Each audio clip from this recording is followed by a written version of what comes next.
bouton de rose par Sid Vesper.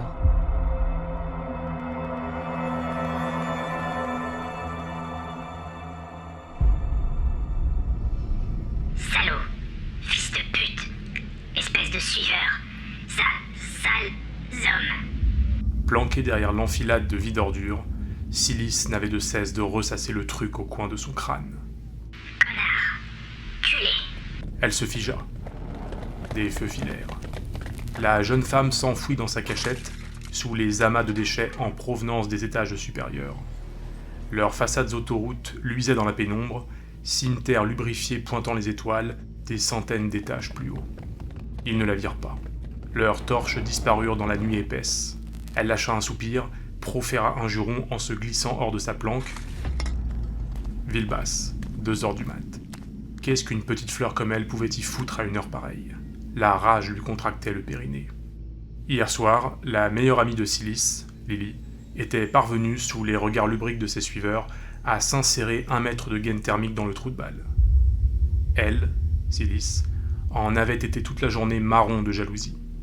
À cette performance pour le moins étourdissante de sa sœurette d'influenceuse étaient venues s'empiler les remarques gouailleuses de ses propres suiveurs. Et cela avait été la petite goutte de trop. Silis était envieuse. Ici-bas, quelle jeune femme ne l'aurait pas été ? Mais elle n'était pas une anatomiste qui voulait. Cela demandait du travail. Et beaucoup d'abnégation. Rosebud, ou Bouton de Rose pour les suiveurs, Lily Rose Deep pour les intimes, était une artiste parvenue à la pleine maîtrise de son art. La rumeur prétendait qu'elle travaillait déjà à son prochain magnum opus, franchir la barre vertigineuse des 1,10 m. Cata, Pensa-t-elle.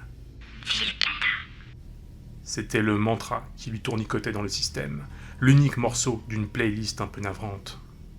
Mais il était maintenant 2h du mat', créneau de sieste d'une majorité d'habitants de cette ville insomniaque et, derrière les murailles d'ordures, glissant sur le bitume huilé par leur lente agonie, Silis avait un plan.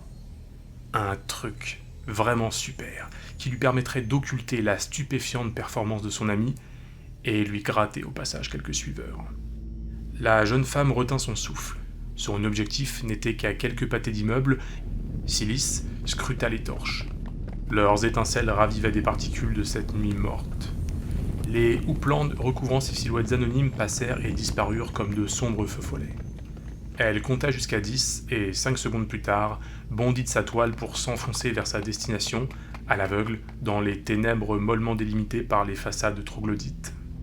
La devanture de la boutique émergea du manteau d'obscurité de la ville basse, le fendant comme un bout de queue à demi-mou, comme ce truc en pâte de bois qu'elle apercevait quand elle était gamine, à travers l'imperméable de ce type, estropié de guerre, qui se placardait de temps à autre derrière la clôture électrifiée du jardin d'enfants. Silis était passé plusieurs fois devant l'enseigne au cours de la journée, mais cela n'avait été qu'une simple précaution. Elle savait déjà par où se faufiler. Après s'être assurée que les lumières étaient éteintes, la jeune femme s'enfonça dans un boyau voisin et déboucha sur une contre-allée au cul de la boutique. Il y avait là, elle le savait, une poterne par laquelle s'immiscer, un soupirail étroit qui ne tenait plus que par 2 têtes de vis amputées de leur corps. Il en était ainsi depuis 10 ans, depuis l'époque où, gamine déjà, elle s'y introduisait par effraction afin d'y dérober, parfois seule, parfois accompagnée de Lily, des fraises Tagada. Cela avait été leur premier numéro. C'était là que le talent de Rosebud avait éclos. Certains suiveurs racontaient même que c'était ce qui avait valu à Lily, alors à peine nubile, son pseudonyme de Bouton Rose. La jeune femme surnagea parmi les amas de détritus, cafards de plastique ventripotents déchus de la ville haute, enjamba 1 ou 2 carcasses de camés, les entrailles à l'air, leurs cordes avaient dû se rompre durant la nuit. Aucun membre de leur colonie ne s'en était aperçu. Silis leva la tête vers les pylônes électriques, là où, emmaillotés dans leurs gilets de cuir à conductance nulle, pendus à plusieurs mètres du sol, des nuées de SDF trouvaient refuge pour la nuit au crochet d'EDF, à l'abri des rats, chats et autres prédateurs nocturnes. Leurs orteils noircis effleurèrent sa chevelure. Elle les repoussa farouchement, en mordit certains, mais cela n'interrompit qu'à peine la symphonie pétaradante de leur ronflement d'ivrogne. Chaque colonie de clodos avait son pylône, et n'en changeait point. C'était l'usage, c'était la règle. Gare aux envahisseurs, car, au cœur de la nuit, la colonie plongée dans le sommeil, un coup de couteau à la corde était vite arrivé. Elle défit les vis d'un tour d'ongle et se glissa à l'intérieur de la boutique, du nom de ce joli bric-à-brac empoussiéré de merdes hétéroclites. À l'étage roupillait l'antiquaire. Silis pouvait entendre d'ici le ronflement de cette vieille tente, pleine de ses sifflotis et autres stridulations propres à ceux qui ont passé leur vie en bas, sous le nuage de pollution. Connaissant depuis l'enfance sa nature rusée, Ça oui. elle espéra un instant que ça ne soit pas un leurre, l'un de ces nouveaux systèmes d'alarme. Songea-t-elle. Le vieux salopard n'avait même pas été assez malin pour garder au secret sa petite planque, son inavouable cachette renfermant toutes ces choses si peu hyperdémocratiques que Silis ne pouvait qu'à peine effleurer des confins de son imagination éthique. Oh que oui, la jeune femme avait un truc en tête. Et elle savait d'ores et déjà où le dénicher. Elle pressa un minuscule bouton derrière le comptoir, ce qui déclencha un mécanisme révélant, à l'autre bout du bazar, serti entre deux étagères, un minuscule passage qui se perdait dans l'obscurité d'une pièce sans dimension. Elle se dirigea vers l'ouverture, fit une pause à mi-chemin lorsqu'une bande d'insurgés déferla dans la ruelle, laissant aller les lueurs de leurs flambeaux à travers la vitre. Elle n'eut pas l'air de s'affoler lorsqu'à l'étage s'espacèrent les ronflements du vieux chineur. En fait, elle l'avait bien remarqué, mais quoi ? Qu'est-ce que cette vieille tante aurait bien pu lui faire avec son arthrite et sa bite en bois ? Ce sale type, cet enfoiré d'insurgé, planquant dans sa petite planque des trucs inavouables, des trucs fous, des trucs sur lesquels personne n'avait le droit de porter la main ou même jeter un œil. Hormis les monteurs. Pensa Silis. Des trucs aussi peu hyper-démocratiques que ces drôles de machins recouvrant ces hautes étagères du sanctuaire caché. Les épaisses reliures s'y alignaient impeccablement, toutes pleines de feuilles, elles-mêmes recouvertes de ces mots étranges, caractères mystérieux dont on prétendait, certains de ces salauds de la ville haute du moins, qu'ils pouvaient donner vie à des histoires, mettre en forme des idées, de vastes concepts, continents lointains que très peu étaient aujourd'hui en mesure de décoder. On prétendait que ces livres, car Silis l'avait bien retenu, c'était leur nom, avaient autrefois permis l'émergence d'empires et la chute de castes entières. Il s'agissait d'objets dangereux, à manier avec soin. Elle ne savait trop comment cela marchait, il paraissait si simple, si inoffensif. D'une main tremblotante, elle effleura les couvertures de plusieurs d'entre eux, pataugeant quelques secondes dans une rêverie émue, nimbée de gêne et d'effarouchement. Comment ces trucs pouvaient-ils être aussi nocifs qu'on le prétendait ? Courait-elle un danger ? Bah, parvenir à mettre la main sur l'un d'eux lui permettrait à coup sûr de briller sur les réseaux. C'était évident. Peu importe le mètre de gaine thermique et la performance de Lily. C'était là quelque chose de si original, si différent. Et elle s'illustrerait, n'est-ce pas, auprès de ses suiveurs par son audace. Un brusque éclat de verre fit exploser en elle cette vision grandiose et la ramena au sombre cagibi. Des insurgés venaient de jeter un truc sur la devanture et, au-dessus de sa tête, des pas martelaient avec une effroyable frénésie. Cela lui fit l'effet d'un électrochoc. Encore tout empêtré dans le sommeil, le vieux pervers vociférait des insultes. Son courage s'effilocha. Elle ne voulait pas qu'il la trouve ici. Elle ne voulait pas sentir de nouveau le parfum du vieil imperméable, pas plus que la forme pâle à demi recroquevillée de la bite en pâte de bois. Sans prendre le temps de tergiverser, elle se saisit du premier livre à portée de main. Un petit volume, pas trop épais, mais qui devait pouvoir faire la blague. Un truc dangereux, mais pas trop. Qu'elle se dit en volant comme une ombre jusqu'à l'autre bout de la boutique pour disparaître par le soupirail. Elle eut à peine le temps d'entendre l'antiquaire glapir un truc à la vue de sa vitrine. C'est « de pute d'empaffer un petit bip » pour reprendre quelques-unes de ses imprécations. Et elle se dit alors que ces insurgés étaient décidément bien cons. Elle marina cette réflexion, naviguant dans la pénombre plusieurs minutes, se laissant guider par l'enseigne rouge criarde d'un drugstore servant à cette heure d'hôtel de passe en open space. C'est là que dans la sécurité relative des lumières rougeoyantes, son sourire trigonal s'affaissa en jetant un œil au titre du livre. Chut, Pensa-t-elle. un truc de cul. Il était écrit « Le deuxième sexe ». Mais elle lut alors le nom de l'auteur et ses traits s'embrasèrent. Saumone de Beauvoir avait été, Silis le savait, une éminente clairvoyante, l'une de ces sorcières si peu hyperdémocratiques d'autrefois. Elle frétilla sur place. Un nouveau morceau était apparu dans sa playlist, Oh oui, qu'elle se répéta en boucle jusqu'à son chez elle. Elle allait enfin percer pour de bon.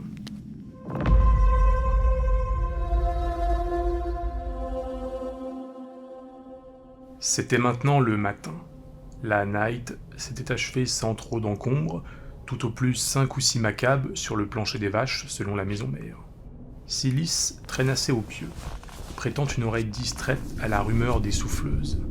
C'était le petit rituel du mercredi dans la ville basse.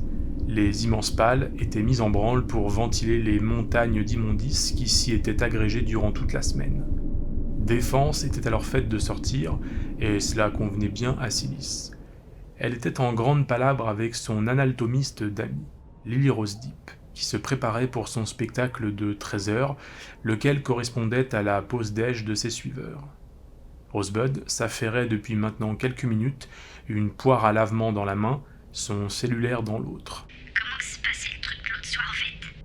Silis se rembrunit en pensant au livre, enjamba la table basse, chassa la chatte qui s'y était levée et se saisit de l'ouvrage. Je peux rien faire, c'est lisible. On dirait un de ces trucs d'autres fois, écrit dans une langue pleine de mots. C'est, etc. Les anciens savaient quoi faire. T'avais des trucs pour le lire. Drôle d'appareil à sous-titrer. Ça faisait le boulot pour eux. Et Silis se souvint avoir déjà vu sa grand-mère se servir effectivement d'un tel truc pour décoder certaines publications d'influenceuses autistes.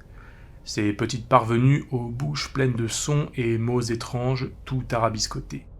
Elle se demanda si sa mère l'avait encore en sa possession, contempla l'idée de lui passer un coup de fil, finit par se mettre en quête d'une excuse pour lui rendre visite, et qui sait, profiter d'un instant d'inattention pour fouiner dans ses placards et mettre le grappin dessus. Cette pensée réconfortante fut mise en pause par Lily. Ah ouais, Opina-t-elle. en fait, tu veux la dernière publication de Nitsa Van Lit? Elle mentit en affirmant qu'elle ne l'avait pas vue, se donnant ainsi l'air baroque et très sophistiqué d'une jeune femme ne sillonnant pas les réseaux à longueur de temps, ce que Lily parut croire, pensant peut-être que cela devait expliquer son faible nombre de suiveurs. L'influence était après tout une affaire sérieuse, un travail qui demandait discipline, rigueur et constance. Elle se congratula sans doute d'en avoir un nombre à 5 chiffres, tandis que Silis, elle le savait, n'en avait qu'à 4. 7683 pour être exact. Tout cela à cause de 30 malheureux centimètres de moins. Elles consacrèrent les minutes suivantes à commenter les dernières publications de leur sœurette d'influenceuse, et c'est lorsque la conversation dévia sur la plus éminente d'entre elles, Médusa, c'est là que Silis en vint à lui parler de cette étrange bonne femme en blanc qui l'avait approchée sur les réseaux quelques jours plus tôt.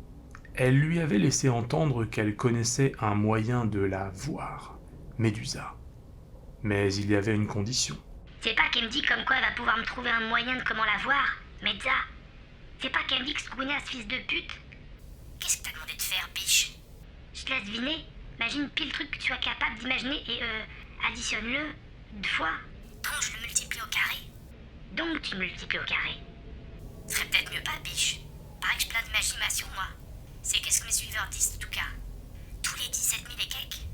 Silis serra les dents, contracta les poings, jura intérieurement contre Lily pour lui avoir rappelé de manière si indélicate qu'elle était une meilleure version d'elle-même. La jeune femme expédia un coup de talon dans la vieille chatte qui avait eu le mauvais goût de passer à moins d'1 mètre. Silis avait perçu un rictus dans la dernière phrase de son ami, et son regard effleura le placard, tout au fond du sombre corridor, là où reposait sa dernière acquisition, un monstre d'1 mètre de long, lové dans un recoin comme un serpent de silicone, suintant le sang, la merde et, bien sûr, la vaseline. Elle demande un show à 125 cm. Lily se tut un instant.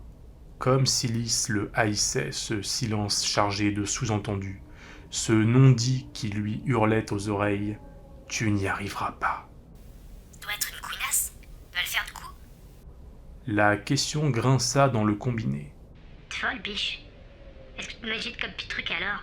Clairement que je vais pas le faire. Grosse truie, couinasse. C'est mon trou de balle, vrai. J'en fais ce qui me plaît, moi. Moi seul. J'étais bien heureux de te laisser regarder. D'ailleurs, t'en as assez bé. Silis tout sauta, fit mine d'avoir mal entendu. Comment qu'est-ce que tu dis? CB, longueur. Et sans trop savoir pourquoi, sachant fort bien que Lily connaissait déjà la réponse, Silis mentit en répondant 80. 10 cm plus. Ça passe encore. Songea-t-elle en visualisant le baby Goliath de 70 cm qui rôdait toujours dans un coin du placard à bestioles. Lily tout sauta mais ne dit rien. Quelques secondes passèrent, à peine troublées par le bruit des pales. Au dehors, à travers les carreaux sales des fenêtres étroites, filaient les nuées d'ordures. Elles se répandaient de temps à autre lorsque les sacs s'éventraient sur l'arête un peu trop saillante d'un building. Tout de même, Soupira Lily au bout de la ligne. ça doit être baf pour rencontrer Miss Parfaite, Menza. Silis acquiesça, visualisant son cabinet de travail là-haut dans la ville haute, au fait de sa plus haute tour, le miracle architectonique de la maison mère. Faudrait peut-être y réfléchir un peu plus. C'est qu'on Rosebud s'interrompit, parut chercher un truc enfoui au fond de sa mémoire, n'est pas femme. On le devint. récita-t-elle, avant d'ajouter d'un ton expert. Ça se gagne centimètre par centimètre. À la sueur de son front. À la force du poignet. Sa voix s'était détendue. La drogue et les antidouleurs commençaient à agir, et Silis comprit qu'elle devait en avoir terminé de ses préparatifs. Elles causèrent quelques minutes de cette fameuse publication de Nitsa Van Lit, le temps de voir filer par la fenêtre 3 chats, 2 chiens, une perruche, un hamster, en plus d'autres bestioles non identifiées, toutes aspirées par les pales du fait de la négligence de leurs propriétaires. Nitsa Van Lit était une influenceuse autiste dont l'essentiel des publications portait sur l'épineuse question de la mode, ce qui était tendance ou non, hyper démocratique ou pas. Or, elle avait récemment posté une image d'elle avec les couilles de son petit ami sur le visage et la mention « Je suis sa pute ». Le tout sans filtre et dans une typographie d'assez mauvais goût proche de l'Helvetica. Cela avait provoqué un véritable tollé dans la ville haute comme dans sa partie basse. Certains intellectuels avaient même évoqué un vieux concept enfoui qui n'avait pour le coup rien d'hyper démocratique, l'ironie. Et si Silis ignorait la signification de ce terme, c'était, forte de sa conscience de femme puissante, qu'elle s'était insurgée elle aussi, suivant la juste tendance des réseaux, le courant et la marée d'opinion contre cette Grossière réminiscence phallocratique d'une époque révolue. pour reprendre ces termes exacts qu'elle avait méticuleusement recopiés d'une autre publication, celle d'une non-influenceuse, mais donnant tout de même son opinion de journal quelque chose. Le terme lui était vite sorti de la tête. Cela l'embêtait de se l'avouer, mais Silis aurait en fait aimé avoir aussi quelqu'un à ses côtés. Un homme, comme cette catin de Nitsa Van Lit. Son petit ami était monteur. Oui, c'était un boyfriend de cette trempe qu'il lui aurait fallu.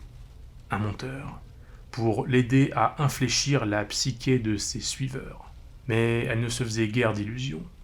Ces hommes-là, beaux, intelligents, riches, ne vivaient que dans la ville haute, et ne fricotaient qu'avec des catins de autistes.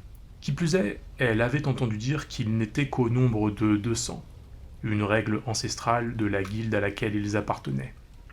De la saloperie de tradition poussiéreuse et pleine de vent, songea-t-elle. En gros. Tout de même, quel bonheur c'eût été de mettre la main sur son prince charmant. Mais pour cela, il lui fallait s'élever dans les étages, prendre du galon, augmenter sa cote. Elle le savait. Elle en était convaincue. On ne naissait pas femme, on le devenait. Et cela voulait dire plus de suiveurs. Et cela impliquait de quitter sa zone de confort, de franchir la barre symbolique des 1 mètre, centimètre par centimètre, à la force du poignet, à la souplesse du trou de balle. Par une volonté irréfrénable, rejoindre Lily dans la cour des grandes. Elle pouvait le faire, elle le savait, elle avait de l'ambition, une rage de réussir, elle la tenait de sa mère, cette force, cette hargne, cette frustration contenue. Ou bien il allait lui falloir emprunter des chemins de traverse, et cet étrange livre pouvait offrir cette opportunité. Elle s'imaginait déjà la tête de ses suiveurs et sœurettes d'influenceuses à la vue de ses futures publications portant sur le livre. Oui, elle s'y était résolue. Elle allait rendre une petite visite à maman. Elle interrompit Lily au milieu d'une tirade, un truc en rapport avec son show à venir et la couleur des gélatines en arrière-plan qu'elle trouvait trop orange, ce qui ne convenait guère à sa carnation. Silis lui affirma avec une surabondance de termes mélioratifs tels que baf, carré, que ça l'était, carré, et enchaîna. Je te laisse, Rosebud. Faut que j'aille sortir le fond du bain. Ce qui était un mensonge. Lily savait pertinemment qu'il n'y avait pas d'enfant dans l'eau. Silis la laissait toujours chez sa mère. Sa mère chez qui elle l'informa qu'elle comptait se rendre pour récupérer cette machine à sous-titrage. Bouton de Rose l'encouragea à le faire. Plus vraisemblablement, la traita, bien à l'abri de sa tête, de catin, et mit un point d'honneur à raccrocher la première. D'abord parce que sa représentation allait bientôt commencer. Ensuite, parce qu'elle possédait un plus grand nombre de suiveurs. Un joli nombre à 5 chiffres, obtenu à la force de son poignet et des points de suture, suant l'eau et le sang chaque mercredi matin à midi pendant la pause déjeuner de ses suiveurs, car elle en était convaincue, elle aussi, peut-être même davantage que Silis. On ne naissait pas femme, on le devenait.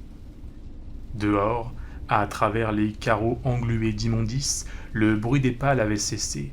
Les rues avaient retrouvé un peu de leur teinte immaculée, ce marron taupe dont nul ne se rappelait l'origine exacte.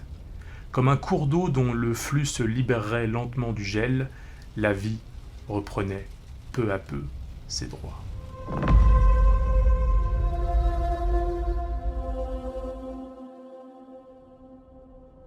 C'était maintenant la nuit, une fois encore. Silis avait laissé filer le reste de la journée en se liquéfiant dans le travail. En vain. Ça ne voulait pas rentrer. Il lui suffisait d'un instant de relâchement, d'une seconde de déconcentration pour que les 70 centimètres qu'elle était parvenue à s'insérer ressortent, jaillissant de son rectum avec la force d'un bouchon de champagne, tel un serpent lubrifié devenu queue de plastique. Et il fallait alors tout recommencer, centimètre par centimètre, telle une Prométhée moderne entortillée dans son labeur. Lorsqu'elle gémit une dernière fois, aux alentours de minuit, après un ultime essai infructueux à 75, elle épongea son corps enduit d'une fine pellicule de sueur, se vêtit d'un hoodie et décida de prendre l'air sur le toit terrasse de l'abri poubelle près duquel elle avait élu domicile. Il allait être bientôt l'heure. Dehors, l'air était moite et suffocant, mais c'était préférable au microclimat tropical qui régnait chez elle depuis le début de l'après-midi. Les carreaux dégoulinaient encore de condensation sous le souffle des efforts. Elle resserra son peignoir et chancela sur la tôle jusqu'à son petit coin secret. Un endroit, sans voisin, ni homme, ni suiveur, un endroit juste à elle, où nul ne viendrait interrompre ses méditations. Elle souleva l'enchevêtrement de vieilles bâches rapiécées et s'engouffra dans la petite hutte dont la voûte était percée d'un large trou permettant l'évacuation de la fumée et surtout d'admirer les lueurs de la ville haute. Il allait être bientôt minuit et Silis n'aurait manqué pour rien au monde son rendez-vous habituel. Elle retourna le bidon métallique qui gisait à l'envers et vida la cendre en contrebas, dans la ruelle, là où une meute de chats s'affairait à dépioter les restes d'un chien de petite taille. La nuit était belle. Silis déploya son parasol à armature renforcée presque au moment où une canette de coca s'abattit avec fracas quelque part sur sa droite. En haut, les lignes de fuite multicolores se désagrégeaient dans un océan de néon avant de se réunir, loin, trop loin, contre un minuscule cercle d'obscurité absolue. Il était criblé de points blancs. Étoile. Songea-t-elle avec assurance. Autour s'aggloméraient les cimes des plus éminents gratte-ciel de l'immense cité. Que de fêtes magnifiques il devait y avoir là-bas, se dit-elle dans les grandes lignes, avant de serrer les poings. Connard. Salaud. Fils de pute. Silis vérifia une fois encore son nombre de suiveurs, lequel n'avait pas évolué d'un pouce depuis tout à l'heure, même après la diffusion de son workout de l'après-midi. Mais tout allait bientôt changer. En fait, dès le lendemain, lorsqu'elle aurait récupéré le sous-titreur. Plus bas, dans la ruelle, sur le plancher des vaches, comme l'appelaient ces enculés de autistes, un véhicule fit un écart pour rouler sur une demi-douzaine de ces charognards de matou. Ici-bas, les chats de rue étaient des animaux craints, des prédateurs pour les enfants en bas âge ou familiers de petite taille. Rien à voir avec ces bestioles languides que l'on voyait dans les publications d'influenceuses autistes. Silis hurla sur le chauffard. L'odeur allait se répandre et perdurer jusqu'au mercredi suivant, jusqu'à la prochaine mise en service des pales de nettoyage. Les râles d'agonie de plusieurs des bêtes ayant partiellement survécu, mais dont les membres avaient été broyés, s'élevèrent et elle se demanda jusqu'à quel étage il était possible de les entendre. Le 15e, le gros du trafic ne commençait qu'à partir du 30e. En dessous, peu de citoyens avaient les fonds pour se payer une automobile, indigence qui leur offrait le privilège de vivre dans un silence relatif. Vers le 30e, les turbines commençaient à se faire entendre, les portières à claquer. Oh, comme Silis aurait aimé pouvoir les entendre aussi. Vivre la grande vie, au milieu de cette effervescence qui jamais ne s'arrête. Elle se demanda quel pouvait être le nombre de suiveurs des locataires. Elle avait entendu des rumeurs, mais rien de très clair ou définitif. Ce dont elle était sûre, en revanche, c'était que les influenceuses autistes vivant au-dessus du nuage de pollution, au couronnement de l'immensité, celles-ci pouvaient se targuer d'avoir des chiffres au nombre invraisemblable de zéro. Des chiffres que Silis ne se serait même jamais permise de caresser en rêve, du peu qu'elle rêvait en tout cas. Elle se dit que pour percer, il allait lui falloir faire preuve d'imagination. C'était ce que toutes ces petites parvenues de pétasses autistes psalmodiaient à longueur de publication. Faire preuve d'imagination. Et c'était aussi ce que lui avait dit ce monteur, car elle était parvenue une fois à entrer en contact avec un membre de cette caste de dégénérés. Oui, Silis ressassait encore aujourd'hui ce souvenir avec amertume. C'était arrivé il y a 6 mois. La jeune femme avait économisé plusieurs semaines pour se payer un ticket de trolley direction Ville-Haute. Là, elle s'était rendue en Uber à la guilde des monteurs, leur bastion, la citadelle où ces enfoirés se réfugiaient parfois lorsque l'agitation qui régnait en ville, et qu'ils avaient le plus souvent engendrée, devenait un peu trop explosive. Elle avait attendu et attendu jusqu'à ce que l'un de ces trous du cul jaillisse du parking pour franchir l'imposant portail de bois qu'elle trouvait très frime, mais qui l'impressionnait quand même pas mal. Elle avait tout de suite su que c'était un monteur car sa bagnole était un modèle de collection. Une de ces vieilles Peugeot carburantes à l'énergie fossile. Son Uber l'avait prise en chasse jusqu'à ce bar du 11e arrondissement de la zone A, où, après lui avoir fait les yeux doux pendant 20 longues minutes depuis l'autre extrémité du comptoir, suivi d'une brève fellation dans les latrines, le salopard avait daigné répondre à ses interrogations sur les méthodes pour percer. Silis n'avait pas tout compris à son jargon vernaculaire de petit enculé de autiste, sans toutefois oser l'interrompre une seule fois, de peur qu'il la prenne pour ce qu'elle était au demeurant, une bassiste. Mais elle avait bien enregistré que tout n'était qu'un problème d'imagination. Or, la populace ne dort plus. À peine 1 heure par jour, d'après les sondages IFOP. Avait dit l'enculé. C'est bien trop court. Aucune chance d'accéder avec de si maigres doses au sommeil paradoxal, et donc au monde onirique.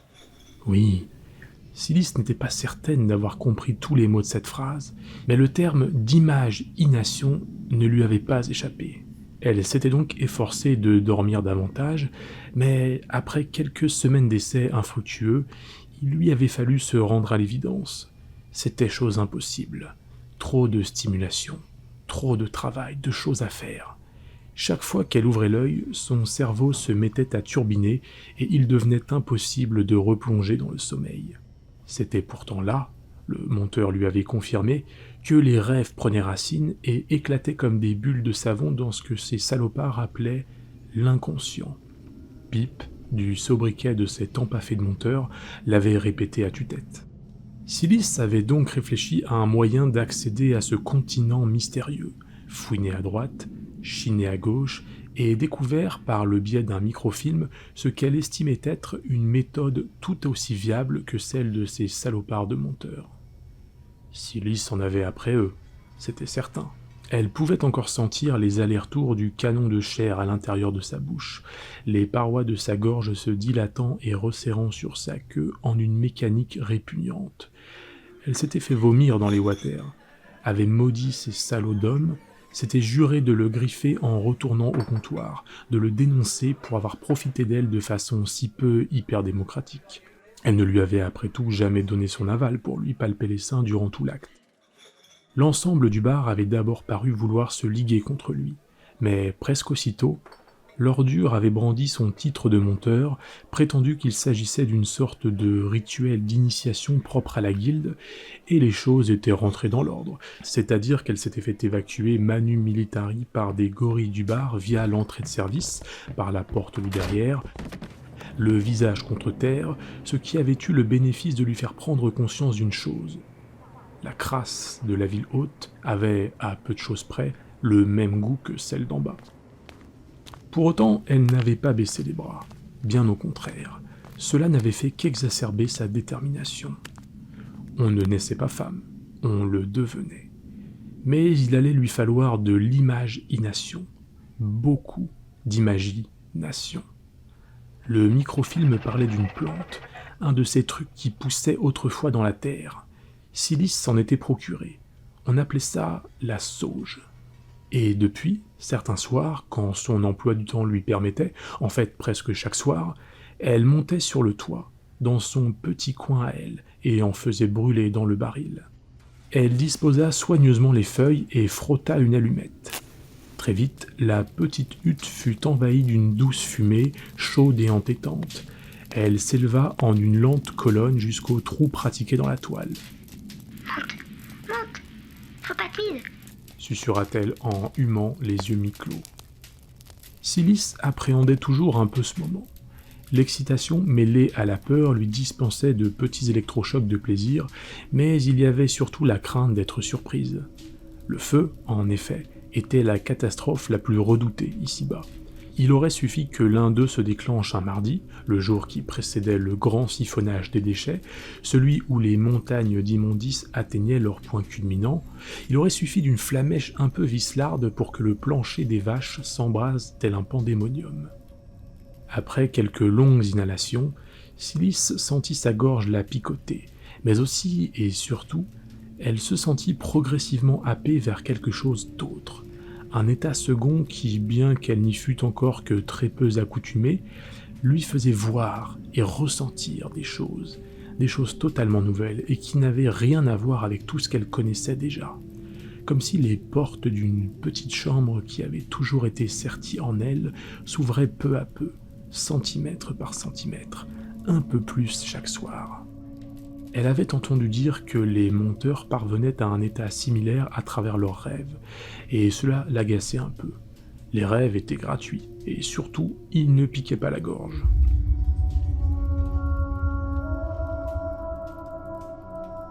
Ces méditations furent soudain interrompues, ou plutôt transcendées, par une voix.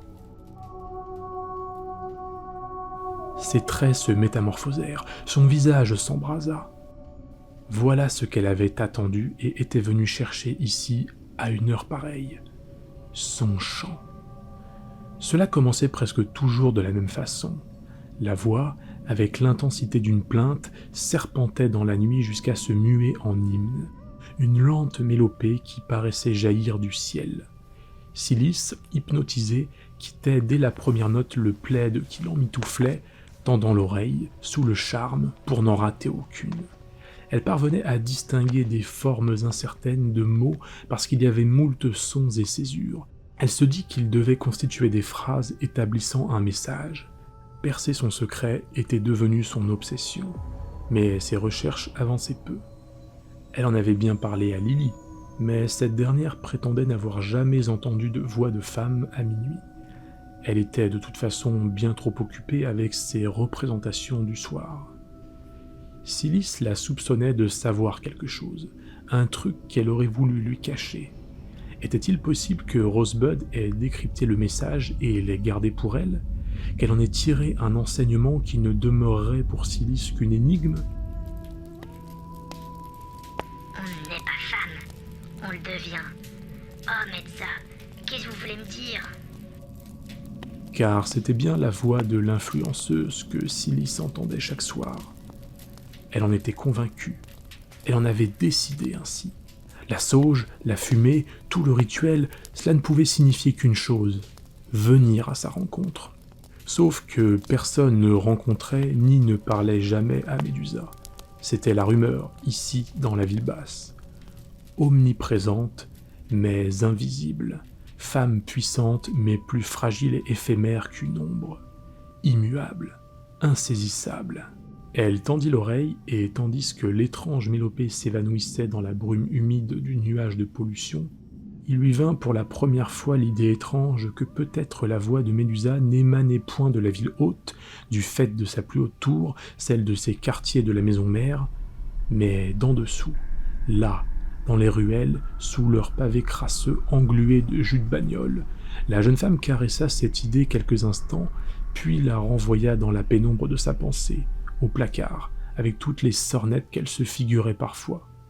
Cela n'avait pas de sens. Médusa était une grande dame, la plus éminente influenceuse, l'étoile de son temps. Et néanmoins, le chant ressemblait à une plainte. Son écho avait quelque chose de sépulcral, de profundis, empreint d'une colère souterraine, d'une rage incoercible bourdonnant à l'écarlate sous les pavés couverts de brume du plancher des vaches. La fumée se dissipa au diapason de la voix qui s'évaporait dans les ténèbres de la nuit. Silis en était convaincu. Il lui fallait la rencontrer. Et une pensée claqua bientôt en elle, les propos de cette étrange bonne femme tout de blanc vêtue qui l'avait abordée l'autre jour sur les réseaux en prétendant connaître un moyen, un lieu secret depuis lequel on pouvait la voir, Médusa. Mais il y avait une condition, et elle se résumait à un chiffre, 125 centimètres. Un calibre auquel la jeune femme ne pourrait sans doute jamais prétendre, un calibre que même Lily n'avait encore jamais tenté et ne pouvait que caresser du bout des doigts dans ses rêves les plus éminemment humides. Silis serra les poings en urinant dans le bidon pour éteindre les braises mourantes. Le cap des 125 centimètres lui paraissait si loin. Elle se dit qu'il lui restait encore beaucoup de route à parcourir. Mais elle était aussi convaincue d'une chose. On ne naissait pas femme. On le devenait.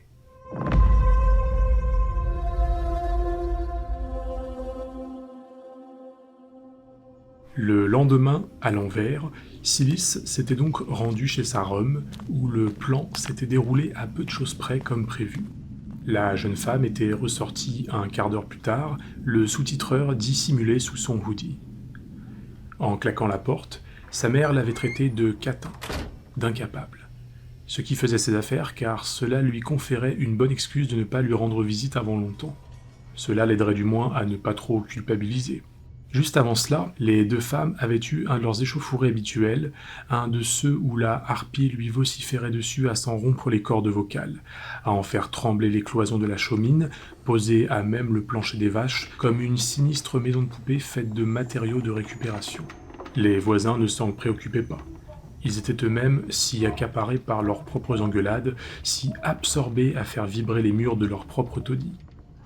La mère se faisait beaucoup de soucis pour sa fille. Mais son âme était prise en étau dans une bien curieuse dualité. D'une part, elle souhaitait plus que tout au monde la voir réussir dans la vie, devenir une femme accomplie, s'élever en société, en gravir les échelons, et en même temps, une autre partie d'elle-même, très ensevelie, mais qui parfois tonnait comme un volcan, désirait par-dessus tout la voir échouer, qu'elle croupisse et demeure coincée sur le plancher des vaches, avec elle, juste pour se conforter dans son propre échec, bien des années plus tôt, quand elle était encore belle et avait eu sa chance, se persuader que les choses étaient immuables. Oh, comme elle avait besoin de le contempler de ses propres yeux pour en être certaine, l'échec de sa progéniture. Pas assez de suiveurs. Avait-elle aboyé avant que Silis ne déguerpisse, sans même s'apercevoir de la drôle de forme dépassant de son hoodie. Pas plus de 0,5% de pipe la semaine d'air. Dois cravacher plus, meuf. Fanvelard, tire les dents. Dans les grandes lignes, la mère lui avait reproché de ne pas travailler assez fort, ce qui avait mis le feu aux poudres. La jeune femme souffrait encore de sa séance d'hier et elle était à court d'antidouleur. Elle s'était massé la fesse droite, avait prétexté une envie pressante et fait mine de se rendre aux toilettes. C'était le nom accordé avec une certaine indulgence à la petite pièce au bout du couloir dont le lino avait été percé d'un trou. Tout cela pour mettre la main sur le sous-titreur, rangé dans une armoire adjacente, et déguerpir. Pour rembobiner encore un peu, les deux femmes en étaient arrivées à cette situation fâcheuse lorsque, quelques minutes avant, Silis avait fait l'erreur d'évoquer Lily, que sa mère citait en exemple chaque fois que l'occasion se présentait, admirant son éthique de travail, sa dévotion à la tâche. La jeune femme s'était bien sûr défendue en arguant que Bouton de Rose disposait sans doute de facteurs génétiques très favorables, en d'autres termes que ceux proposés ici, parmi lesquels un trou de balle formidablement élastique. Et la mère, qui l'avait bien sûr pris pour une attaque personnelle, lui avait alors rétorqué à peu de choses près à un truc comme quoi les excuses étaient le refuge des faibles, qu'il fallait qu'elle se concentre davantage, abandonne ses idées saugrenues de publication nouvelle, et c'était à peu près là que la conversation avait dérapé. Car la mère avait bien sûr touché une zone sensible. Elle était au fait des velléités récentes de sa fille concernant les contenus alternatifs qu'elle aurait souhaité mettre en avant afin d'attirer un nouveau pan de suiveurs, une audience plus sophistiquée. Mais il ne s'agissait pour la mère que de sottises d'enfants gâtés. Il lui fallait mûrir, qu'elle se durcisse la couenne. On ne naissait pas femme, avait-elle affirmé lorsque Silis s'était mise à évoquer le fameux livre soi-disant prêté par une amie. On le devenait. Les livres, la mère le savait, pour avoir connu alors toute petite fille la grande inquisition contre les clairvoyantes, étaient des objets pénibles et dangereux. Pénibles car ils étaient remplis de toutes ces choses obscures, impossibles à saisir. Pour cela, il fallait un sous-titreur, le genre de celui que lui avait laissé Granny avant d'être prise et jetée sur le bûcher. Dangereux pour les raisons qui venaient d'être évoquées. Les parcourir pouvait vous mettre de vilaines idées en tête, vous attirer des ennuis. C'était le boulot de ces drôles de types planqués dans la ville haute, les monteurs, de se les coltiner et en extraire la pulpe en venant à bout de leur message cabalistique. Granny avait fait l'erreur d'en traduire un, et les conséquences étaient connues de tous.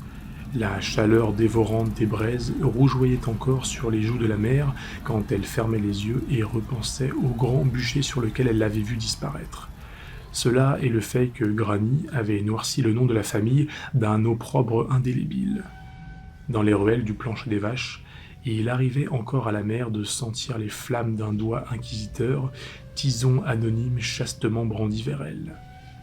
Non, il n'était pas question que sa fille fricote avec ses saletés de livres gonflés de dingueries réactionnaires.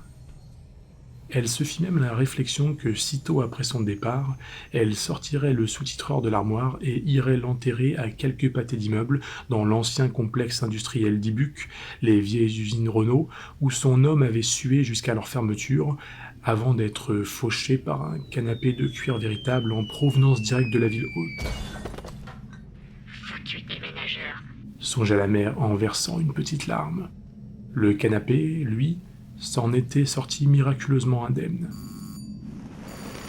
Le vieux cuir avait croissé lorsqu'elle s'était justement levée pour répondre à la porte.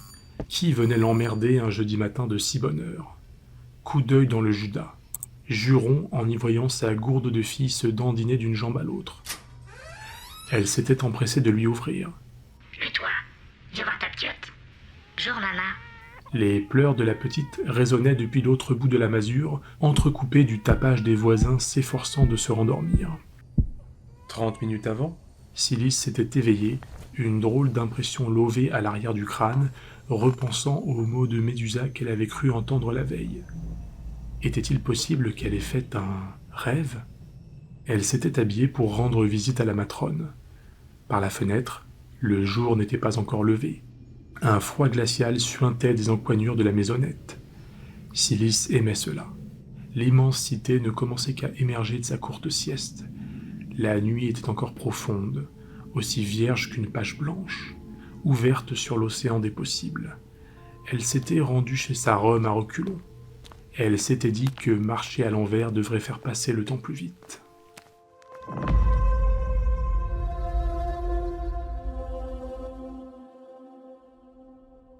Il aurait été impossible de se souvenir qui avait eu l'idée des sous-titreurs, parce que, vu d'aujourd'hui, l'hier n'était qu'un vaste abysse sans écho. Silis brancha l'appareil et attendit. Ces engins étaient apparus peu de temps après que le taux d'analphabétisme de la population eût franchi le seuil des 50%. La définition du mot avait été entre-temps modifiée. Il ne s'agissait plus d'un individu ne sachant ni lire ni écrire, ce qui aurait été une chose dénuée de bienveillance et donc très peu hyperdémocratique à dire. Non, il s'agissait désormais d'une personne ayant des difficultés à saisir le sens d'un texte, ce qui le rapprochait certes d'illettré, mais ce dont on s'était accommodé en supprimant le mot, au demeurant lui-même si peu hyperdémocratique. Mais il avait fallu créer des appareils pour que la population ne perde pas de vue toute trace de ses états antérieurs. Reliés au réseau, les ratissant en permanence, les modules de sous-titrage recoupaient les informations disponibles, harponnant des définitions complexes pour les rendre compréhensibles par tous, concassant en quelques lignes des concepts obscurs qu'il aurait fallu jadis des tomes entiers pour couvrir, résumant des résumés de livres et mixant le tout pour offrir à leurs usagers la meilleure compréhension possible de tous ces vilains assemblages de mots qui gisaient au long des pages de ces maudits livres. Oui, ces engins étaient d'ingénieuses inventions, d'une beauté froide, innocente et angélique. L'appareil émit un drôle de cliquetis lorsque Silis revint au salon après avoir sorti de sa cachette l'ouvrage subtilisé.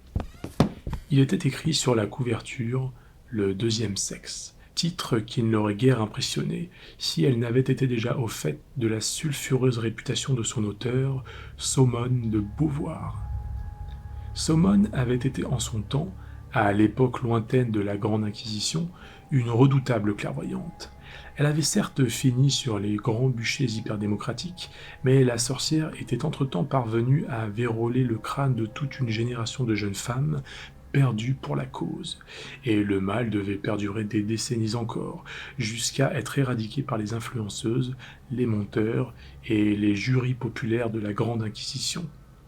Silis brûlait d'excitation à l'idée d'avoir mis la main sur l'un de ces ouvrages maudits, une relique d'autrefois, comme elle se plaisait à imaginer le retentissement que pourrait avoir sur les réseaux une publication à son sujet, une publication très hyperdémocratique et dénonciatrice, est-il besoin de le préciser.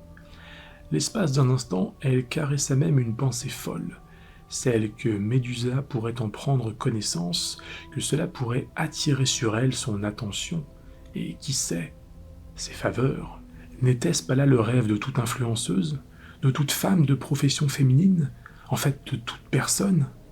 Silis avait tant de choses à exprimer, bien enfouies à l'intérieur, elle le savait, elle n'était pas comme toutes les autres.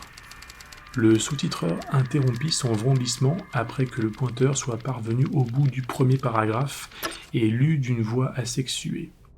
J'ai longtemps hésité à écrire un livre sur la femme. Le sujet est irritant, surtout pour les femmes, et il n'est pas neuf. La querelle du féminisme a fait couler assez d'encre. À présent, elle est à peu près close. N'en parlons plus. Ce à quoi Silis n'entendit pas grand-chose, mais c'était sans compter sur le sous-titreur qui se proposa d'approfondir pour elle. La jeune femme y consentit bien volontiers, et l'engin moulina quelques secondes avant de reprendre, mais d'une voix très différente, celle-ci masculine et secrètement injonctive. Simone de Beauvoir exprime ici l'idée réactionnaire, véritable clé de voûte de la littérature clairvoyante, que le combat des femmes est maintenant achevé, parce que celles-ci ont de toute manière déjà pris le contrôle, je cite, « La querelle est close ». Elle exhorte aussi les femmes à rejoindre leur cabale silencieuse et invisible, permettant au deuxième sexe de maintenir leur état de domination le plus secret possible et cloisonné aux murailles d'un royaume invisible, à un empire à l'envers, je cite, « N'en parlons plus ». Une puissante injonction au complot échafaudé par les clairvoyantes. Silice en resta bouche bée. Elle calculait déjà l'impact que cela pourrait avoir sur les réseaux. Cela lui avait donné tant d'idées, et elle se sentait prête à en faire bénéficier tous ses suiveurs. Elle avait tant de choses à dire, tant de points à critiquer, de thèses à démonter dans ce qu'elle venait d'entendre, comme elle haïssait Somone et ses consoeurs clairvoyantes, ces sorcières d'autrefois et leurs vieux fantasmes de domination si peu hyper-démocratiques. C'était du moins l'avis général des réseaux, d'après ce que venait de lui traduire le sous-titreur. L'appareil lui demanda si elle souhaitait poursuivre son étude du texte, mais Silice estima qu'elle en savait bien assez et débrancha l'appareil qui lui proposa, avant sa mise hors tension, de faire un point sur ses publications et comment les améliorer. Ce qu'elle refusa avec un rictus, la seule idée qu'une stupide machine puisse l'influencer lui paraissant inepte. Silice avait sa propre idée des choses et elle comptait bien désormais faire les tendances plutôt que de les suivre. Elle avait mis la main sur un artefact clairvoyante regorgeant de saloperies si peu hyper-démocratiques dont elle pourrait s'offusquer à la vue de tous sur les réseaux, tout en faisant ainsi la démonstration de ses lumières. Elle allait mettre à bas tous les vilains préceptes de cette Somone. Elle allait percer après tous ses efforts. Enfin, elle le sentait, elle le savait, et cela la conforta dans l'idée que oui, on ne naissait pas femme, on le devenait.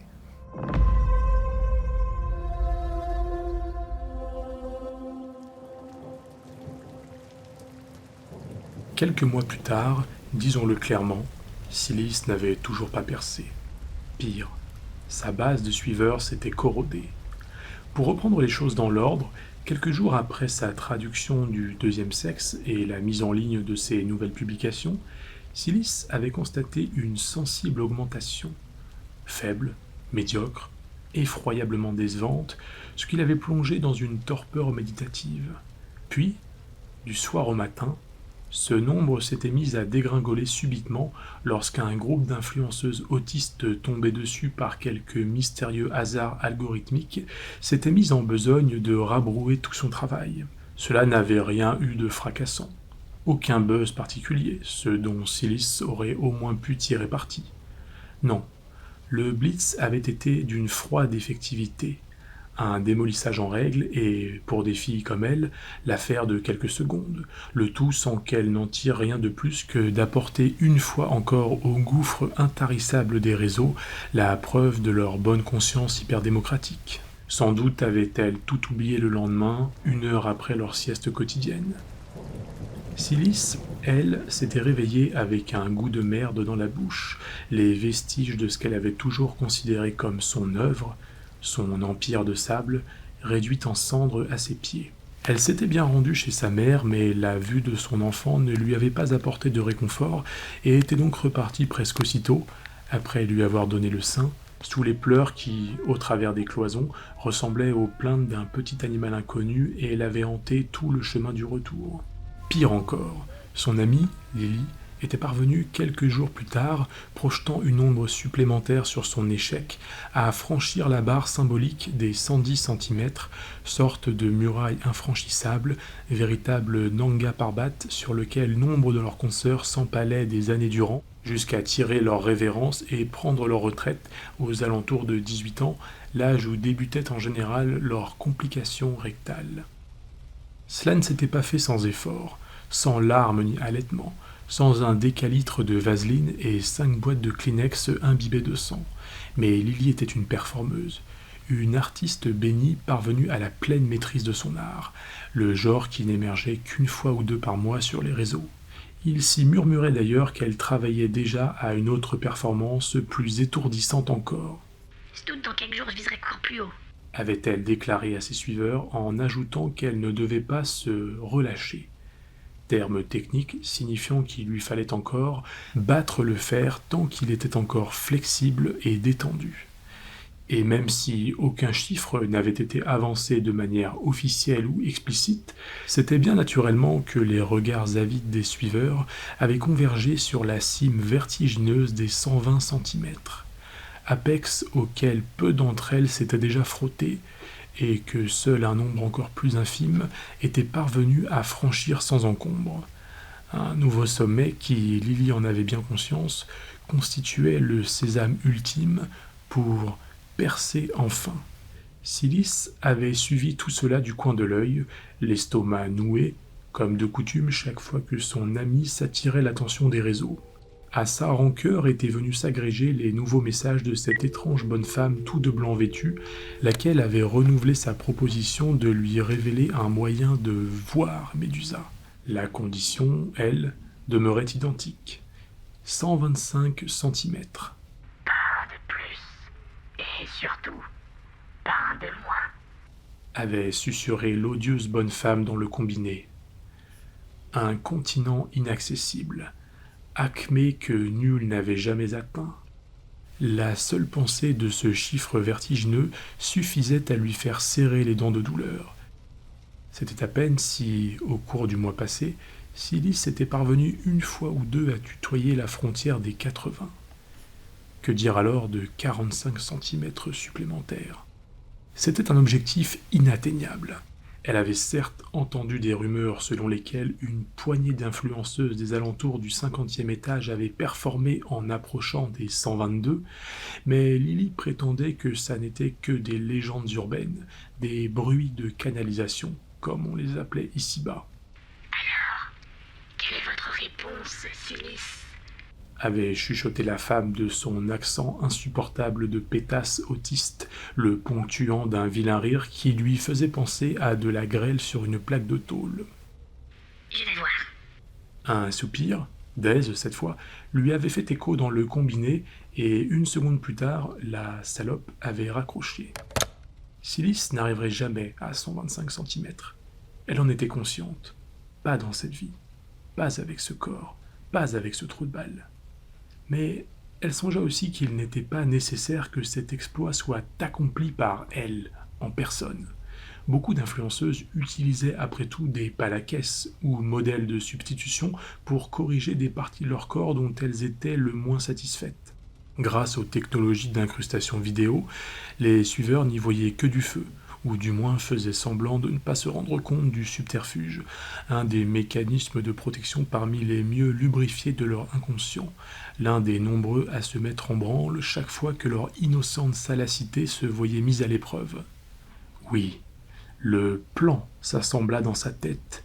Elle se dit qu'il lui fallait mettre la main sur une personne capable d'envisager une telle prouesse. Et tout en sachant déjà fort bien qui était cette personne, Silis louvoya plusieurs minutes autour de la question, faisant mine de passer en revue son interminable liste de relations. Il lui fallait trouver une performeuse, quelqu'un qui comprendrait sa démarche, son obsession pour Médusa, et accepterait de s'y plier, en faisant preuve de solidarité féminine, en encaissant le coup à sa place, chacun des 125 cm exigés. Quelqu'un avec le doigté nécessaire. Il lui fallait quelqu'un de très spécial. Il lui fallait une véritable amie.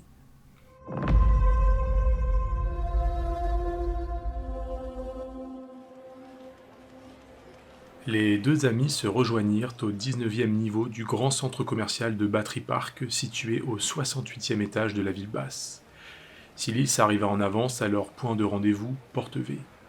Elle avait consacré l'heure précédente à errer dans le complexe, se laissant charrier d'ascenseur en escalator, l'attention sautillant d'une vitrine à l'autre à convoiter des biens qu'elle ne pourrait jamais s'offrir. Pas pour l'heure, du moins. Elle avait eu besoin de réfléchir, ou plutôt se vider la tête avant de retrouver son ami. Lorsqu'il fut l'heure et que Silis arriva, comme de coutume avec une dizaine de minutes de retard, les deux jeunes femmes dérivèrent de longues minutes dans la foule, docilement importunées par son bruit blanc et l'éclairage criard des néons se reflétant à l'infini le long de la mégastructure de galeries et corridors. Des fractales de plastique et de verre scintillaient, des notes de parfums de synthèse embaumaient l'atmosphère. Chacune s'efforça bien sûr de dissimuler à l'autre la vive impression suscitée par cette abondance de choses, rêvant en secret à ce que devait être la vie, tout en haut, si les choses étaient déjà si belles, ici-bas, au 68e étage. Elles s'efforcèrent de ne pas trop lorgner sur ces filles mieux vêtues qu'elles ne le seraient peut-être jamais. Des garçons leur jetaient des regards en coin avant de s'en moquer, ce dont elles ne s'aperçurent pas. Elles s'assirent dans un grand bar à la vue de tous et commandèrent des boissons bien au-delà de leurs moyens. Comme Silis aimait cette sensation, celle de pouvoir, juste un instant, tutoyer les étages supérieurs, s'élever dans des sphères a priori inaccessibles. « C'est belle, a dit ?» lui demanda soudain son ami, et Silis en fut tout étonné, ou du moins parut vouloir le laisser entendre. L'a dit pour 125, l'a dit. Tout, où Médusalais, tout l'est. Lily parut supposer quelque objet invisible et son regard vide se perdit dans le néant d'une enseigne publicitaire. Tu penses qu'il dira pour le vrai 125 ? Silis acquiesça et son ami s'humecta les lèvres. Je tente 120 dans 3 jours, tu sais. Elle s'interrompit. 5 cm plus, qu'est-ce que ça peut faire ? Ça le peut passer. 5 c'est pas beaucoup. Si mes choses 5 minutes plus, c'est peut-être bon. Sûr ? Qu'est-ce qu'il gagne, biche ? Lily haussa les épaules, arborant un regard déterminé. Si tu rencontres Mza pour de vrai, tu lui parleras d'où, non ? Tu le causeras de moi. Orskouina, c'est la seule de savoir ce que l'est. Je suis renseigné en temps, bitch. Pareil qu'il est boulotte pour la maison mère, cette conne-là. C'est pas la première fois qu'à cause de des filles. Elle est peut-être legit. Imagine qu'ils disent vrai, hein ? Imagine si l'une de nous pouvait le rencontrer. Imagine. Sauf qu'il y a que toi que ça le veut voir. Tu l'as tapé dans l'œil, cette bouinasse d'autiste. Et tu fais pas Silis, mais 125, c'est pas pour toi, biche. Ça va jamais. T'as d'autres talents que celui-là, mais pour 125, t'as pas ce qu'il faut. Elle mit fin à sa tirade en buvant une longue gorgée de sa boisson sans alcool, aucune des deux n'ayant encore l'âge d'en consommer, scrutant la réaction de son ami. Silis se passa la main sur les yeux, comme pour essuyer un truc, et finit par souffler en glissant une main sur la sienne. Je mérite pas ça, non. Mérite pas ça, Rosebud. Je mérite pas des amis comme toi, biche. Alors, Rosebud lui fit un clin d'œil, leva son verre d'un geste incertain, déglutit, parut chercher un truc à dire et lança d'une voix chevrotante. Au 65 de l'autre cul, sa mère, à nous, à cette pute de Médusa. Alentour, des regards intrigués se braquèrent sur elle à la seule évocation de ce nom et les deux amis échangèrent un clin d'œil. Sur le chemin du retour, Silis jeta son exemplaire du deuxième sexe aux ordures, c'est-à-dire à quelques pas de chez elle, à même le plancher des vaches. C'était tout cuit. Elle allait enfin percer.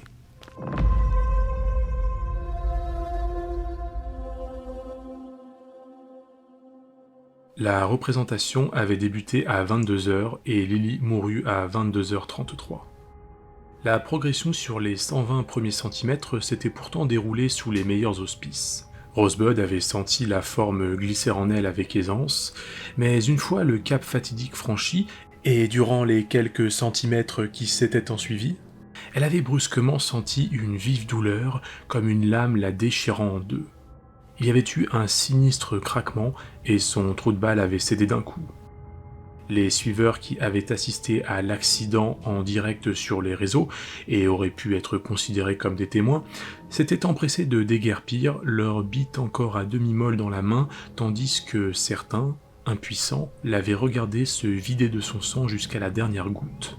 Les flics, qui ne débarquaient dans la ville basse que pour ce genre de cas extrême, un décès, n'avaient retrouvé le corps que 5 jours plus tard, quand certains voisins avaient remarqué une concentration anormale de chats autour de la maisonnette.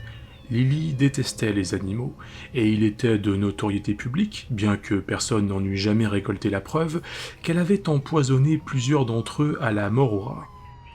Le corps avait été déjà presque entièrement rongé par ces charognes de matou quand les agents entrèrent. Une sorte de vengeance poétique.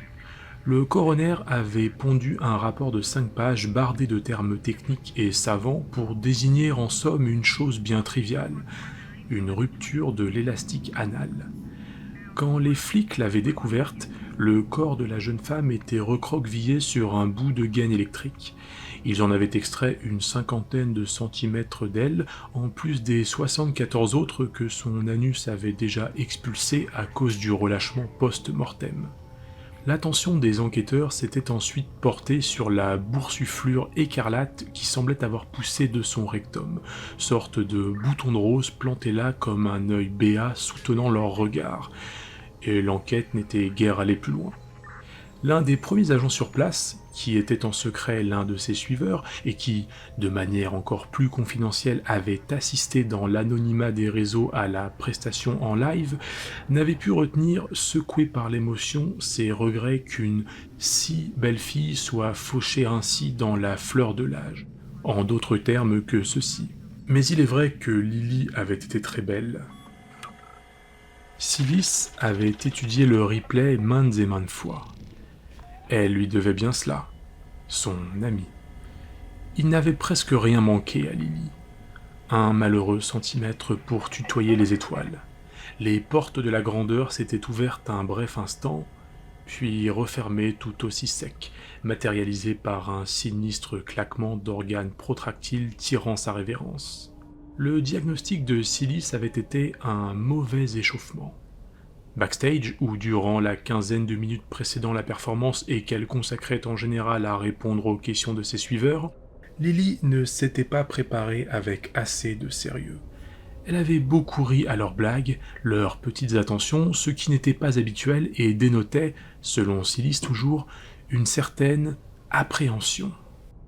Elle la soupçonnait aussi, à cet air vague et vaporeux, d'avoir consommé du mescal pour se donner du courage. La rupture de l'élastique anal était un peu comme les ligaments croisés chez les sportifs. Elle était souvent due à une erreur bête. Pauvre Lily. Toujours est-il que son deuil passé, et quelques jours seulement après l'accident, Silis avait été surprise de recevoir un message de l'étrange femme en blanc. Elle réalisa que celle-ci avait dû percer à jour le subterfuge de la palaquesse, Lily jouant son rôle, sans quoi elle n'aurait pris la peine d'écrire à une morte. Elle songea que la bonne femme, malgré le mensonge, avait dû suffisamment apprécier la performance pour tenir sa promesse et accomplir sa part du marché. C'était donc toute fébrile que Silis avait lu son message laconique qui consistait en une suite de chiffres dont elle était parvenue, grâce au sous-titreur, à saisir qu'il s'agissait de coordonnées. D'après les cartes, ça n'était même pas si loin que ça, ce qui attisa sa suspicion. Comment diable aurait-elle pu voir Médusa à quelques pâtés de maison de chez elle ? Mais, poussée par la curiosité et mue par le décès de son amie, glorieuse martyre qui s'était après tout sacrifiée pour obtenir cette information, et aussi parce qu'elle n'avait de toute façon pas grand-chose d'autre à faire, Silis attendit que la nuit se soit abattue sur l'immense cité pour enfiler son vieil anorak, prendre une lampe, glisser quelques vivres dans son sac à dos, et lorsque les ténèbres eurent englouti le dédale de ruelles, ce qui ne fut pas très long compte tenu du fait qu'elle vivait au plus profond de la ville basse, elle referma la porte en silence et s'engouffra dans la nuit noire comme une petite bougie pâle dans une grotte béante. C'était un mardi soir, la veille du grand nettoyage, la veille du jour où s'activaient les pales. Le sol était logiquement recouvert de montagnes de détritus, et Silis songea qu'il ne lui faudrait pas s'éterniser et être de retour avant l'heure fatidique. Elle connaissait depuis toute petite des contes sordides de jeunes femmes de son âge, ivres ou droguées, errant dans les rues, la nuit, après la fête, violées à chaque intersection, gisant là, inconscientes, et aspirées au petit matin. C'étaient des histoires que l'on racontait aux petites filles, bien entendu. Son pouls s'accéléra à mesure qu'elle se rapprochait des coordonnées, et la jeune femme marchait depuis une quinzaine de minutes lorsque les lieux tant redoutés se matérialisèrent. Un vaste terrain d'où s'hérissait alentour une forêt de béton. Ici-bas, les pavés s'étaient soustraits, après des décennies de négligence, au profit d'un revêtement que l'on appelait terre, et que les anciens assimilaient à la couche originelle de la planète. Elle était aujourd'hui saturée de vieille huile de moteur, car cela avait été autrefois un important site de production automobile. Ça et là, des volées de marmots gambillaient dans les ruines. Un petit groupe d'entre eux s'échinait à faire voler un truc extirpé de la boue et qui devait être à l'origine un drone militaire. C'est ce que tendaient à indiquer les 2 roquettes encore fixées sous son œsophage d'aluminium. Le désespoir envahit Silis. La bonne femme avait dû se foutre d'elle. Comment aurait-elle pu espérer voir Médusa dans un lieu tel que celui-ci ? L'ancien complexe industriel d'Ibuc, les vieilles usines Renault, un lieu dont il était de notoriété publique que c'était l'un des plus mal famés de la ville. Là où, elle le savait, d'étranges trafics avaient lieu. Là où elle se rappelait maintenant avoir entendu dire que certaines femmes, des mères pour la plupart, disparaissaient mystérieusement. Son regard suivit une ombre plus sombre que toutes celles jetées par la nuit, et elle retrouva courage en la suivant jusqu'aux fondations crasseuses de l'édifice qui en était à l'origine. Une tour colossale, la plus éminente en ville, celle de la maison mère. Inexplicablement, cette vision lugubre et grandiose lui insuffla quelque chaleur, comme si la proximité avec ce symbole associé à Médusa lui avait redonné foi. Silis prit le temps de réexaminer la carte et constata qu'elle ne se trouvait pas tout à fait aux coordonnées indiquées. Après une courte déambulation parmi les carcasses d'appareils antiques, elle aperçut quelque chose et fronça les sourcils. Dans un sombre recoin du terrain vague gisait la forme scintillante d'une petite trappe. Elle était incrustée dans la boue, son impeccable surface métallique jurant avec le reste des lieux, et cette vision avait quelque chose d'inquiétant, quelque chose de sinistre, comme un artefact oublié. Il n'y avait aucun dispositif d'ouverture visible. Silis se pencha dessus et, après une brève hésitation, toqua du bout des doigts.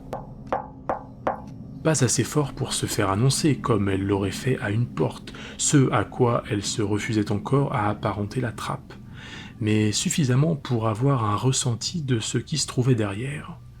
Nul écho ne lui répondit.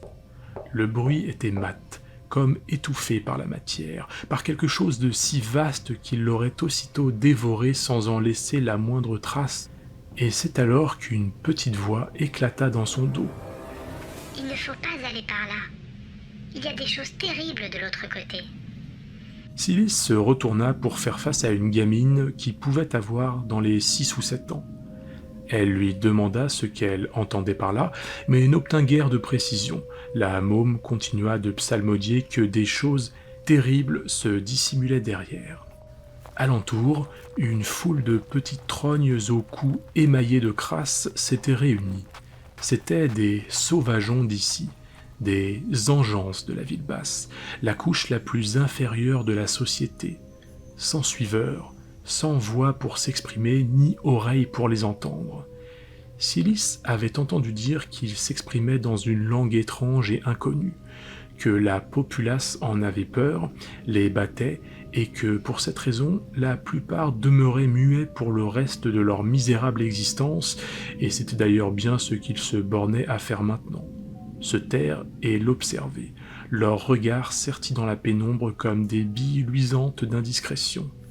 Silis s'efforça de les ignorer en reportant son attention sur le lourd panneau de métal. Il devait bien y avoir un moyen de l'ouvrir.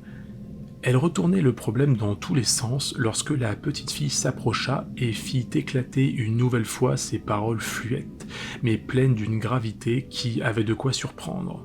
« Hé toi, il ne faut pas aller par là. Il y a des choses affreuses de l'autre côté. C'est ce que nous répète toujours la grande dame. » Mais Silis n'écoutait déjà plus ces avertissements. Il commençait en fait à l'irriter car prenant de plus en plus la forme de menace. La jeune femme chassa la petite meute d'un geste de la main en les sommant de « Retournez voir vos rhums. » Les mioches reculèrent d'un pas, mais voyant que la petite fille se tenait immobile, l'annulèrent d'un autre et vinrent se regrouper autour. « Nous n'avons plus de maman. Elles se sont tirées, toutes. Elles ont disparu par là. » dit la gamine en désignant la trappe. Et Silis remarqua alors un détail. De toute la petite meute, la petite fille était la plus grande. De peu, certes, 3 ou 4 ans tout au plus, une vingtaine de centimètres au mieux, mais cela suffisait à se voir. Elle avait quelque chose d'inexplicablement grave sculpté sur le visage, de l'ordre de stigmates très anciens assoupis à l'ombre de ses traits. « Par te trappe ?» demanda Silis à la gamine qui lui répondit par un hochement de tête. « Bon, mais qui c'est qu'au courant qu'elles se sont tirées là, vos manous ?» La petite se tut un instant. « Il y a la grande dame, Elle parut réfléchir.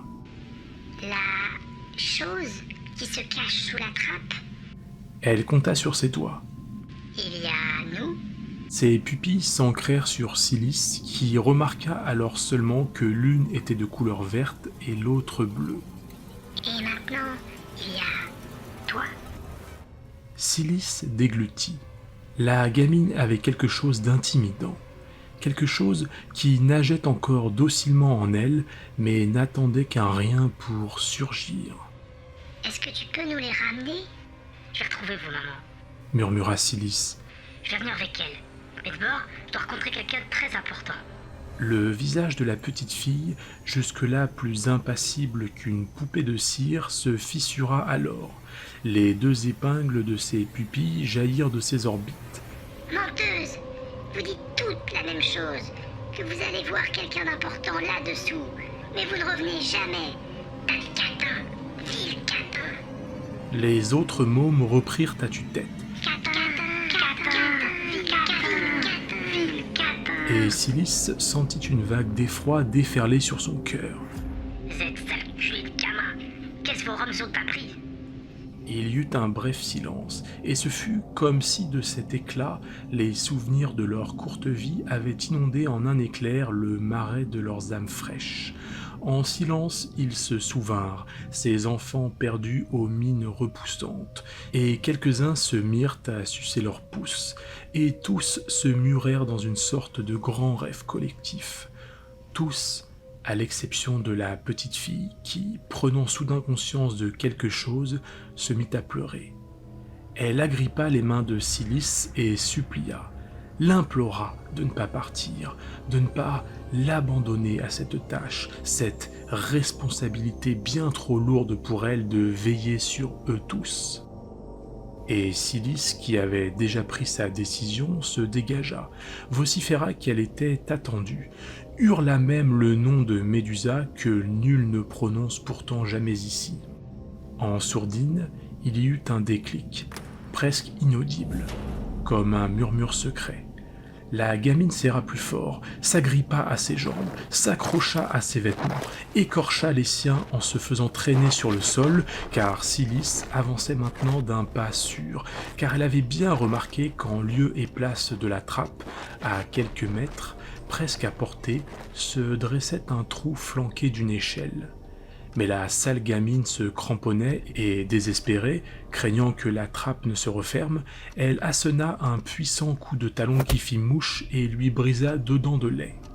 La gamine lâcha prise pour se répandre en sanglots, puis, se redressant avec l'aide de sa meute, les sanglots se muèrent en un rire caquetant, une mélopée difforme qui interpella assez Silis pour qu'elle s'interrompt sur le premier barreau de l'échelle. C'était bien la petite fille, mais sa voix n'était plus la même. Il y avait quelque chose de monstrueux dans ces notes rauques et éraillées, et Silis songea que cela ne pouvait être celle d'une gamine ou de n'importe quelle femme de n'importe quel âge par ailleurs, mais plutôt celle d'une créature hideuse, un être des temps anciens englouti par cette société hyper-démocratique, celui d'une sorcière. L'image qu'elle s'était toujours faite d'une clairvoyante de conte pour enfants. 70 centimètres? Se moqua l'enfant. Laisse-moi rire. J'espère pouvoir faire mieux lorsque je serai plus grande. Sinon, je n'ose pas imaginer la honte sur moi et ma famille et mes frères.